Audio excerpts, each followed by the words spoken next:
I'm Gail. Welcome to my latest how-to video. I teach people how to make flower arrangements out of things that are left over in their house and preferably out of flowers that are in their garden.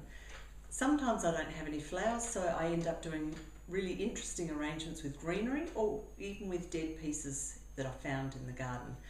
Just stay with me and watch how you can do this simple technique too, and I hope you have lots of fun while you're learning. Now you'll be looking over my shoulder while I do this demonstration.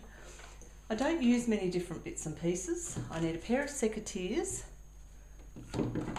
a knife for cutting my oasis, a block of oasis, which is that spongy green stuff that you can buy in cheap shops or in florist supply places. You need to soak this in water, but don't push it down into the water, otherwise you'll end up with pockets in the middle that are still bone dry while the rest of it's wet. So I've left this overnight just soaking in a container of water, and maybe a pair of scissors. Sometimes you need wire to wire things and whatever, but I don't think we're going to do anything that fancy today. Now my container for today is a plastic box. It's divided into 3 parts. My husband was given this as a gift with some nuts and some little fruit pieces in it, and it was all done up in cellophane. It had a Perspex lid, so I could actually use the lid upside down as another container for doing a very shallow flower arrangement.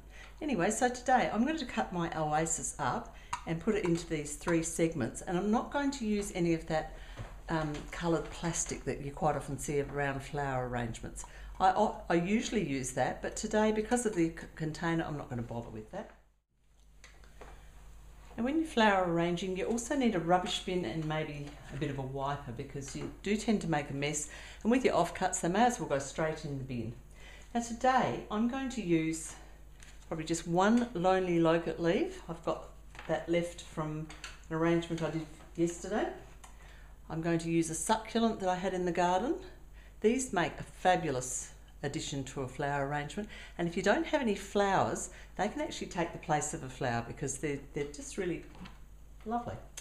This is actually the flower of a succulent that we've got in the garden, so that's going to go in there. And as you'll see, I seldom throw stalks away. They usually end up in the arrangement too. Here's the flower of a baby Nandina.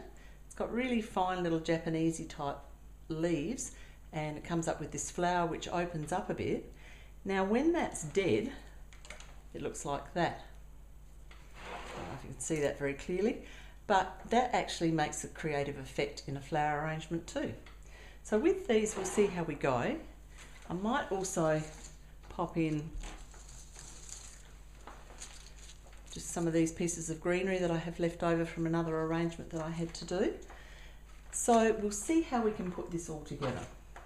Now, I had to chop my oasis up a little bit creatively and stuff pieces in the back. So when I'm doing the arrangement, I'm actually going to need to cover that up. Otherwise it's going to look messy. I've also got 1 part that's lower, 2 that are higher. So that'll vary how the arrangement ends up too. And we have a millipede that's joined us. Okay, so because we've got this lower piece, I think this would be perfect for the biggest part of the flower. Now sometimes they've got tacky looking yellow leaves behind, so you just yank them off, tidy it up. There's a few there, and that will make your arrangement look a whole lot better too. Okay, so we can probably pop that in. Sometimes you need to cut the stem on a bevel, like an edge like that, so that it's crooked, so you're actually creating a little spike for it to go in.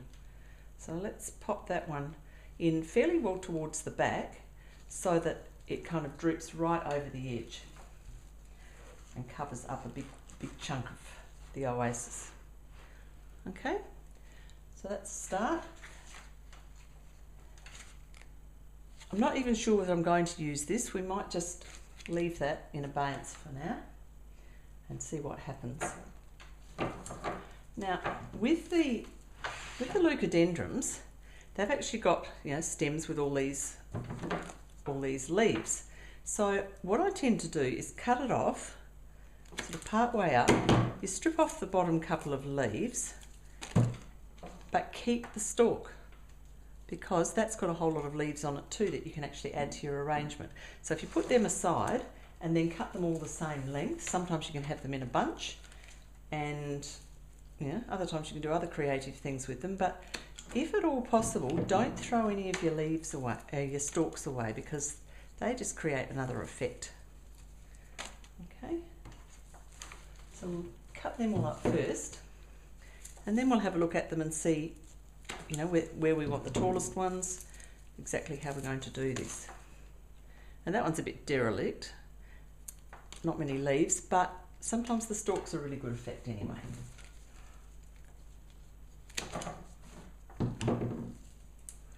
With these little ones that I'm pulling off, you can even save them, because they're useful for just poking into little spots where you need to fill something in.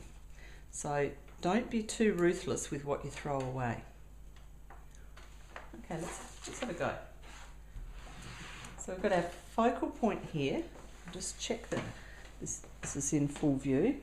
Yep, that's fine. And let's pop. We'll perhaps have them grading down along here. So I've got a tallish one. And remember, we've got little dividers in between, so the dividers will actually help to hold things upright. Okay,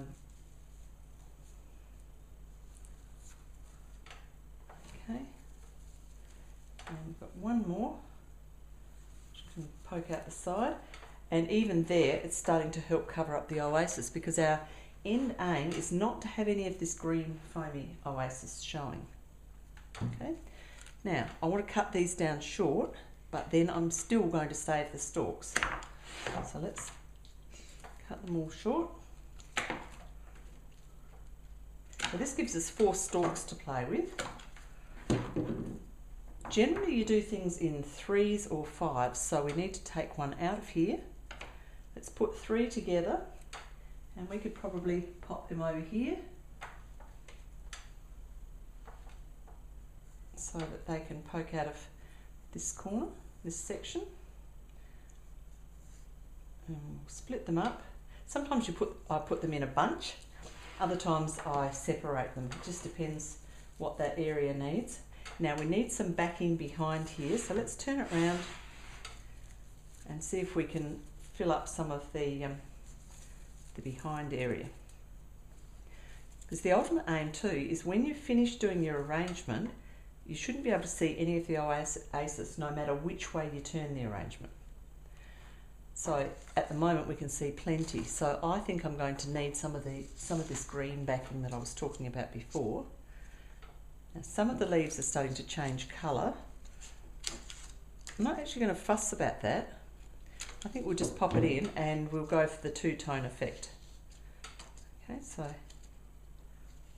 if we poke them in just above the edge of the box, that's actually going to cover a lot of that oasis. And once again, I'm saving the stalk.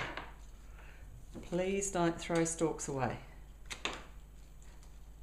Lots of florists don't bother to put stalks in things, and I just think it really adds to it. So with this one, I'm going to be able to chop it up into a number of pieces, just everywhere I can sort of go in, just near where all the leaves sort of come out. You can actually go in there, chop it off, and see how that's all covering the back. So check that out. See how we've lost sight of all the oasis. So now we do have a bit at the side, but I think we might be able to cover that with some of this. So let's come back to the front of our arrangement. Now, as a result of the leaves that we just put in, we've got 3 green stalks left.